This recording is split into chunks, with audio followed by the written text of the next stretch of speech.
Muito bem, sejam bem-vindos à Faculdade Teológica Bereanos. Gostaria de dar as boas-vindas a vocês a uma disciplina fundamental que necessitamos, de fato, aprimorar cada vez mais. Eu me chamo Luciano Firmino, sou professor da disciplina Filosofia Cristã. Nós iremos, nessa primeira aula, fazer a introdução e apresentar, de fato, nosso projeto e nosso trabalho para o curso em si. Desde já agradeço ao diretor, gestor da Faculdade Teológica Bereanos, Jacques Moraes, e todo o corpo docente, por ter me chamado em poder participar desse desafio, né, e ao mesmo tempo mostrar que nós estamos juntos para produzir um bom conteúdo. Então, rapidamente gostaria de falar sobre a minha formação acadêmica. Eu tenho um bacharel em teologia, mestrado em teologia e mestrado em filosofia. O nosso curso tem como um dos principais objetivos mostrar a vocês que a sociedade atual, a sociedade ocidental, ela deve muito a princípios filosóficos e, ao mesmo tempo, a princípios bíblicos. Ou seja, o nosso fio condutor dessa disciplina será que tudo que a filosofia, ou que nós formos apresentar a filosofia, ela deverá ser vista pela ótica cristã. Pois lá na frente, mais, quando amadurecermos os temas aqui do curso, vocês vão perceber que a filosofia contribuiu para a fé cristã. Alguns dizem que não. Por quê? Por falta de conhecimento histórico e de evidências que confirmem a veracidade do que nós estamos dizendo. Mas fato é que a filosofia ela não é inimiga da fé cristã, muito menos se opõe à teologia como um todo. Basicamente, obviamente, nesses primeiros minutos e nessas 4 aulas, não podemos explicar tudo o que a filosofia produziu em vários séculos. Mas, como trata-se de uma introdução geral, é bom que nós venhamos entender, a princípio, que a filosofia ela vai nascer, segundo alguns filósofos, né, no período socrático, como um ato do ser humano em buscar, de fato, a verdade. Então, a filosofia tende a esse requisito. Né? O requisito principal da filosofia é buscar a verdade. Por exemplo, a filosofia ela tem diversas interdisciplinas, microdisciplinas ou áreas de estudos nas quais ela se propõe a examinar o mundo. Uma delas é a ontologia e também a metafísica. As duas elas buscam, né, observar o mundo, observar tudo que existe no mundo e daí procurar as coisas espirituais. Né? Alguns filósofos deixam de usar a metafísica e a ontologia. Tá?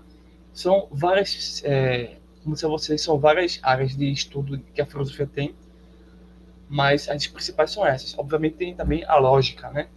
Muito usado pela maioria das pessoas, né? Por ateus, por agnósticos. Obviamente a maioria usa a lógica de maneira distorcida. Então a filosofia ajuda todo mundo, mas com o objetivo de que essas pessoas busquem ou encontrem a verdade, tá bom? Então, quero também aqui dizer a vocês que nós, nesse curso, nós iremos responder, em cada aula, iremos responder uma pergunta ou um questionamento, ou uma problematização. Nessa aula, nós iremos verificar aqui a introdução e também responder o que existia antes da filosofia. Você pode dar uma pausa nesse vídeo e tentar responder o que será que existia antes da filosofia? O que fazia as pessoas, né, darem sentido ao mundo ou a si próprios? Qual era o método? Qual era a cosmovisão? Qual era a forma de ver o mundo? Né? O que existia antes da filosofia? Nós vamos responder aqui. Segundo, na próxima aula, que é o que é filosofia, mitologia, ideologia e religião. Nós iremos tentar responder essas questões. Na terceira aula, nós iremos falar sobre os principais filósofos que creem em Deus e o que é filosofia, história da filosofia. Eu vou baixar aqui o PDF que vocês vão receber. Deixa eu deixar aqui, ó, pronto. Fica melhor, né? Para visualizar. Pronto. Hoje iremos estudar o que existia antes da filosofia. Na próxima aula é o que é filosofia, o que é mitologia, o que é ideologia, o que é religião. Na aula de número 3, iremos estudar os principais filósofos que creem em Deus e o que é história da filosofia. E na última aula, nós iremos estudar filosofia se relaciona com teologia reformada. E vocês já devem ter aí entendido que no começo que filosofia e teologia eram esse caminho juntas, tá?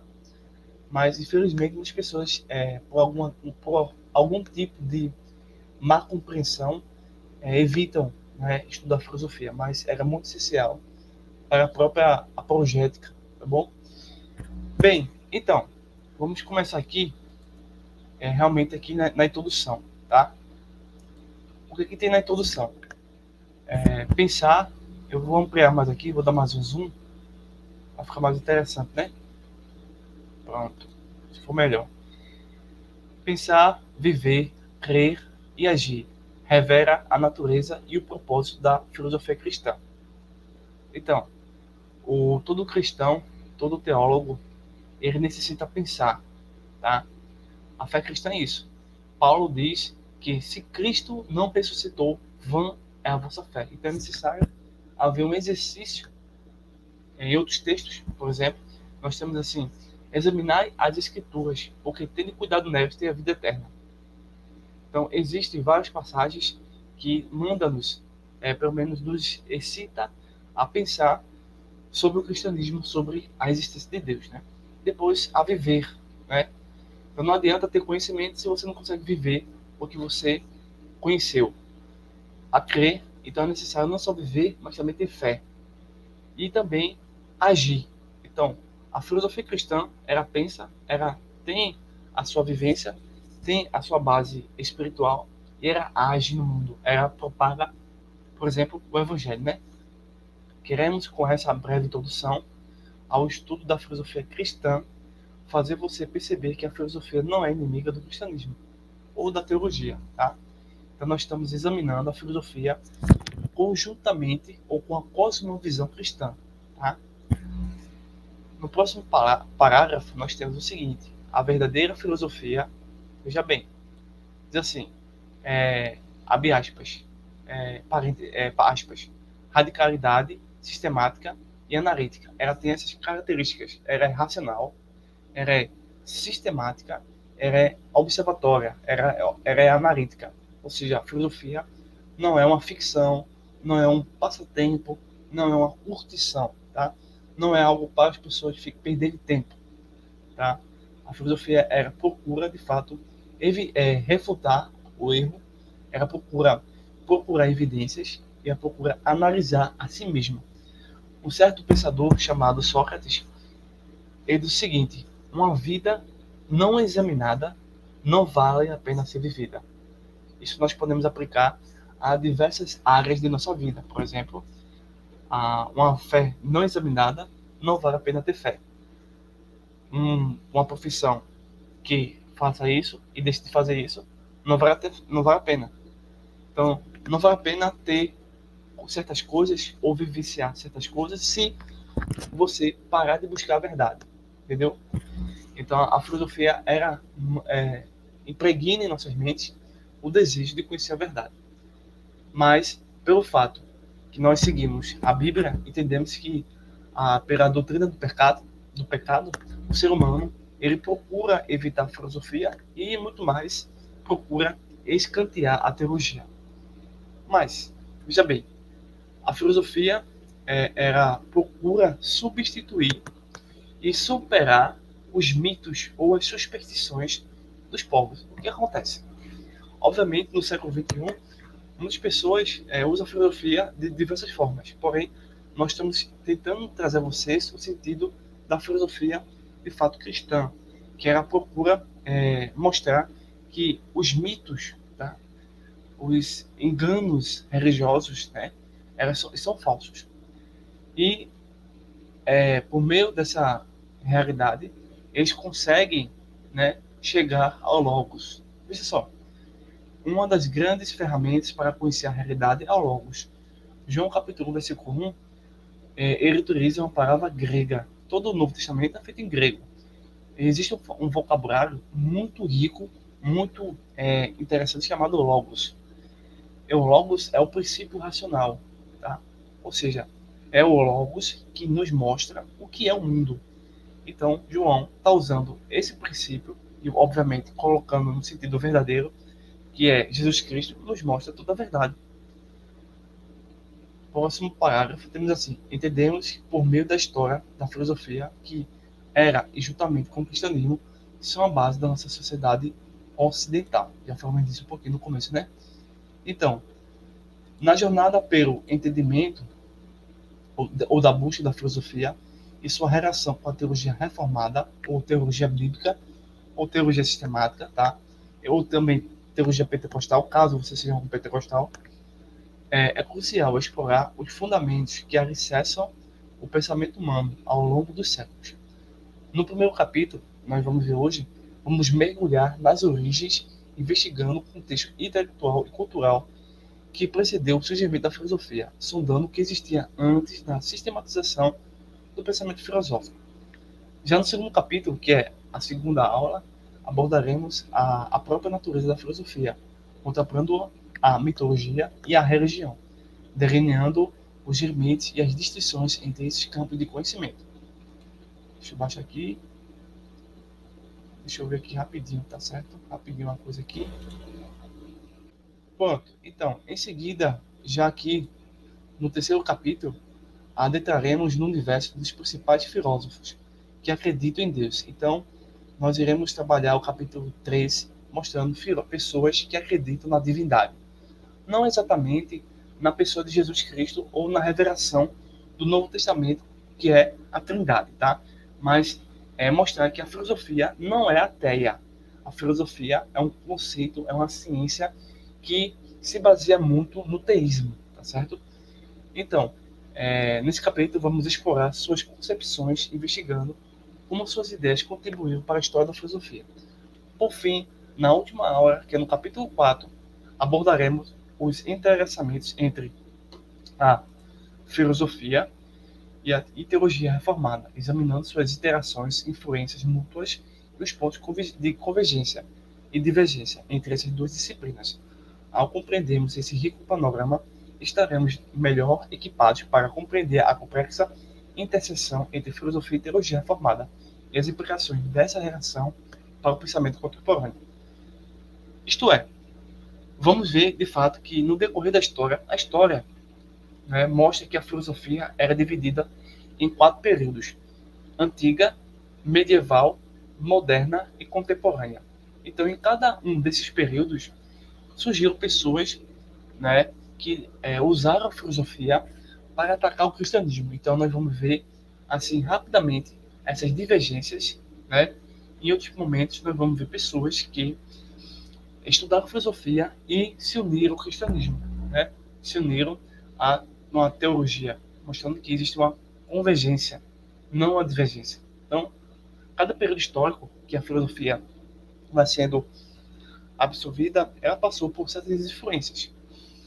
Para finalizar a introdução, quero citar aqui para vocês algumas frases de alguns dos principais filósofos que tiveram seus erros, tá? Nenhum filósofo ele é 100% perfeito, tá? Eles buscaram a verdade, tá? Mas baseado em suas próprias limitações, também tiveram grandes equívocos. Mas eu selecionei aqui 3 personagens: Platão, Aristóteles e Descartes. Esses são, ao meu ver, um dos melhores, tá? Obviamente, deixando bem aberto que eles também tiveram alguns erros, né? Bem, então, para Platão, a filosofia é um saber verdadeiro. Veja, que eu sou vocês, ela procura a verdade, que deve ser usado em benefício do ser humano. Ou seja, na visão de Platão, a filosofia conseguia não somente oferecer conhecimento, oferecer sabedoria, oferecer entendimento sólido, concreto, mas ao mesmo tempo libertar pessoas que estavam escravizadas. É tanto que ele tem uma famosa história sobre o mito da caverna, tá bom? Se você tiver mais dúvidas sobre essa introdução ou sobre o assunto geral e quiser fazer perguntas específicas a respeito de alguma aula, tá? Ou quiser mais informações, pode ter em contato pelo meu telefone, tá certo? Tá aqui, eu deixei no vídeo para vocês poderem ter mais assim, praticidade, tá bom? Voltando aqui ao texto. Então nós temos Aristóteles, né? Afirmava que a filosofia é a ciência da verdade. Veja só, pois une as ciências teóricas e práticas. Então, Platão, a filosofia na Idade Medieval, eles vão se unir, eles vão estudar muito Platão, tá? E Aristóteles. É tanto que Santo Agostinho, um teólogo e filósofo da Igreja Católica, usou muito Platão para defender suas teorias. E também Tomás de Aquino usou muito Aristóteles para defender também suas hipóteses. Em contrapartida, nós também temos um outro filósofo muito interessante, também matemático, chamado Descartes. Para ele, a filosofia é o estudo da sabedoria e do conhecimento perfeito de todas as coisas. Ou seja, por meio da filosofia, nós podemos conhecer um mundo real, um mundo verdadeiro, um mundo eterno. Tá? É tanto que cada um deles vai falar um pouquinho a respeito do mundo espiritual. Mas eles não vão enxergar plenamente o mundo espiritual, porque eles necessitam da pessoa bendita de Jesus Cristo, o Messias, o Filho de Deus. Tá? A filosofia tem um limite, tá? E quando chega a esse limite, surge o Logos, surge o Verbo, surge a palavra de Deus, que é muito, extremamente superior à filosofia. Mas a filosofia aponta para o Logos. Então, a gente vai ver aqui agora, tá? Tentar responder. Se você souber, você pode deixar aí nos comentários, né? Conversar conosco. O que existia antes da filosofia, né? Como era o mundo antes da filosofia? Veja só. Temos aqui uma imagem de deuses, né? Semideuses, o politeísmo, né? Bem, antes do surgimento da filosofia, as sociedades humanas buscavam compreender o mundo e a sua própria existência por meio de narrativas mitológicas e religiosas. Deixa eu dizer uma coisa aqui importante. Mitologia, tá, era uma forma de imaginar um mundo, né, baseando-se em deuses e semideuses, tá? Que nem sempre, né, mas ao mesmo tempo, isso não quer confirmar que na mitologia existe verdade, mas nem sempre a mitologia ela desejava emitir falsidade na atribuição de fenômenos naturais a deuses, né? Mas, infelizmente, a mitologia é um tipo de cegueira que a filosofia vai banir dos seus métodos de análise. Em contrapartida, a mitologia ela se uniu muito ou se assemelha à religião, que é a questão mais de culto, que é a questão mais de adoração, de reunião.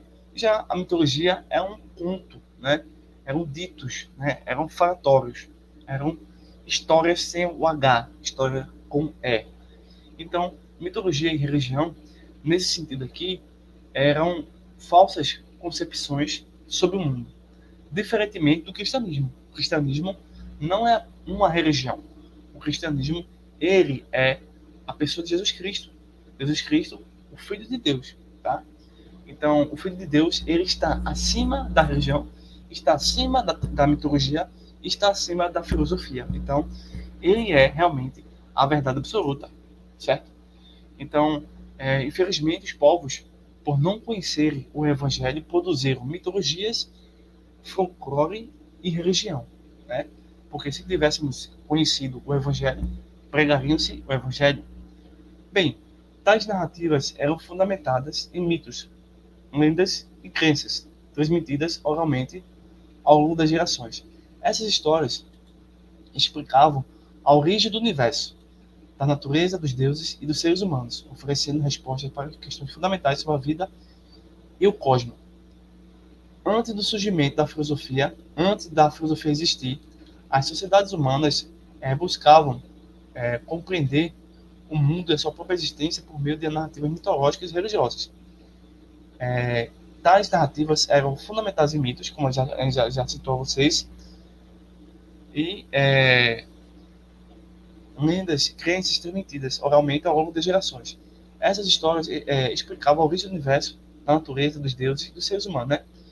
Aí nós temos aqui, na Grécia Antiga, por exemplo, a mitologia grega descrevia um panteão de deuses, de deusas que governavam o mundo e interferiam nos assuntos humanos. Nós tínhamos Zeus, Hera, Atenas, Apolo e muitos outros deuses e heróis faziam parte desse universo mitológico, onde as divindades personificavam aspectos da natureza, das emoções e das forças cósmicas. A filosofia era bane tudo isso aí. O cristianismo bane tudo isso aí. Infelizmente, por as pessoas não entenderem a filosofia e não entenderem o cristianismo, eles acabam criando um outro Zeus, criando uma outra Hera, uma outra Atena, um outro Apolo e um outro panteão de deuses. Por exemplo, o catolicismo romano. O catolicismo romano é um tipo de mitologia.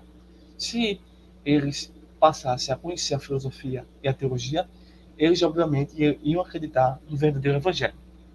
Então, as narrativas mitológicas gregas ofereciam explicações para eventos naturais, mas isso não fazia sentido, como tempestades, terremotos e fenômenos astronômicos, além de abordar temas como amor, guerra, morte e justiça. É fato que, antes da filosofia, a mitologia tinha que responder tudo que acontecia no mundo e atribuindo ele a figuras imaginárias e fictícias, mesmo até mesmo a questões subjetivas, como amor, desespero, né? Ou questões mais objetivas, como guerra, morte, justiça, enfim. Da mesma forma, outras culturas chinesas, egípcias, né? Outras culturas antigas ao redor do mundo desenvolveram suas próprias mitologias e crenças religiosas para explicar o mundo à sua volta. Por exemplo, a mitologia egípcia, mesopotâmica, nórdica, hindu apresentavam suas próprias divindades, mitos da criação e cosmogonia. Deixa eu ver aqui. Então, as pessoas acreditavam em coisas fantásticas, né? Por exemplo, tem pessoas que acreditavam que o mundo era segurado por um titã chamado Atlas. Outros acreditavam que o mundo era uma casca de ovo e que voava. Outras pessoas acreditavam que o mundo era sustentado sobre uma grande tartaruga, um quarto elefante. Então a filosofia, ela disse, não, isso aí é errado, dessa forma. Vai fazer argumentos filosóficos para mostrar que existe algo que é de fato verdadeiro, mas essas atribuições, a princípio, que a mitologia e as religiões faziam, estavam fundamentadas em aspectos equivocados. Voltando aqui ao texto, essas narrativas mitológicas e religiosas forneciam uma estrutura explicativa para a realidade, mas não se baseavam em questionamentos racionais ou métodos de investigação sistemáticos ou científicos. Foi somente com o surgimento da filosofia grega filosofia na Grécia Antiga, por volta do ano 6 a.C., que a busca por respostas fundamentadas na razão, observação e argumentação lógica começou a ganhar destaque, marcando um importante ponto de virada no desenvolvimento do pensamento humano. Por exemplo, tanto que muitas pessoas acreditavam que a Terra era plana, ou que era o centro do universo. Havia muitas crenças, e ainda hoje há muitas crenças que não são reais. Então, a filosofia mostra que a razão necessita encontrar a realidade, necessita encontrar a verdade. Então, a filosofia realmente trabalha para unir a fé e a razão, diferente da mitologia, diferente de certas religiões que procuram distorcer ou separar razão de fé. Deixa eu ver aqui. Ainda respondendo a questão, nós temos assim. Pronto, na próxima aula, nós vamos estudar o que é filosofia, o que é mitologia o que é ideologia e o que é religião. Então, nós finalizamos a aula de hoje respondendo o que existia antes da filosofia. Existia um pensamento mitológico que se baseava em fantasias, né, em contos de fadas, em lendas, em folclore. Então, a maioria das culturas, né, por abandonarem a realidade bíblica, né, a realidade, pelo menos na revelação do Antigo Testamento e, consequentemente, do Novo Testamento, a humanidade tende a criar em suas mentes, né, porque todo ser humano ele é um ser humano religioso, é um ser humano que é a imagem e semelhança de Deus. Então, o ser humano, por mesmo que negue a existência de Deus, ele necessita criar alguma divindade, ou atribuir a si mesmo, ou atribuir a outras coisas. Mas, quando as pessoas passam a compreender a funcionalidade, o papel, a importância da filosofia, como ela surgiu, o que ela combateu, a gente percebe que o que existia antes da filosofia era uma grande manipulação, tá? Então, para a gente não ser manipulado pelos sofistas, tá? São pessoas ou filósofos que enganam as multidões, a gente precisa conhecer a filosofia para, a partir daí, tá? Entender que existe algo superior à filosofia, na qual a filosofia sempre está mostrando, olha, existe o mundo metafísico, existe o mundo das ideias, existe o mundo espiritual, existe o mundo ontológico, a gente precisa entrar nesse mundo. Então, a filosofia seria o caminho até uma porta. Só que nessa porta a filosofia não entra mais. O que vai entrar nessa porta, o que vai abrir essa porta é Jesus Cristo. É a teologia cristã, é a teologia reformada, é a teologia bíblica, é a teologia sistemática, é as escrituras, tá? Então a filosofia, ela caminha unido com a teologia, ou no máximo, ela mostra, aponta, como uma seta, mostrando, olha, nós temos uma finalidade e um limite. Daqui, agora, o importante é você conhecer o cristianismo, tá? Então, agradeço a oportunidade novamente. Espero que vocês tenham gostado dessa introdução e da resposta da primeira aula a respeito do que existia antes da filosofia. Dúvidas? Entre em contato com o diretor e professor acadêmico Jacques Moraes ou comigo pelo telefone 819-8870-9867. Dúvidas a respeito do assunto, do conteúdo, tá? Só entrar em contato, certo? Um forte abraço, bons estudos e também parabenizo vocês que estão fazendo a Faculdade Teológica Bereanos, tá? Meus parabéns, continue se esforçando, continue na busca pelo conhecimento. Saúde a todos, a paz e a graça. Forte abraço e até o próximo vídeo.